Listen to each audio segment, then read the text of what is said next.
কিরে বেটা, শুনলাম তোদের বাংলাদেশের ফ্রি ফায়ার প্লেয়াররা নাকি বট, খালি ট্রগন দিয়ে খেলে আর ডাবল ভিক্টর চালায়।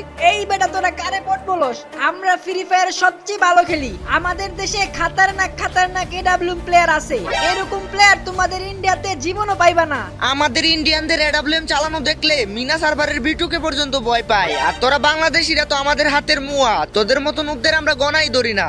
আমরা যদি নুব হই তাহলে তোরা নুব প্রো ম্যাক্স। আমাদের দেশে হাজার হাজার প্লেয়ার গ্র্যান্ড মাস্টার পুশ দেয়। আমাদের দেশের প্লেয়াররা যদি নুব হইতো তাহলে কি ওরা গ্র্যান্ড মাস্টার পুশ দিতে পারতো? নুবরা তো পলায়া পলায়া খেলে, তাই গ্র্যান্ড মাস্টারে উইটা যায়। আমরা ইন্ডিয়ানরা এরকম বটের মতন খেলি না, আমাদের সাথে তোমরা জীবনেও পারবা না। আচ্ছা ঠিক আছে, তাইলে দেখা যাক কারা জিতে। আমরা একটা চ্যালেঞ্জ লাগি, এই ভিডিওতে যাদের বেশি কমেন্ট আসবে তারাই জিতবে। দেখি কে জিতে, বাংলাদেশ নাকি ইন্ডিয়া। তো গাইস, যারা তোমরা ইন্ডিয়াকে সাপোর্ট করো তারা ইন্ডিয়া কমেন্ট করো, আর যারা বাংলাদেশে সাপোর্ট করো তারা বাংলাদেশ কমেন্ট করো।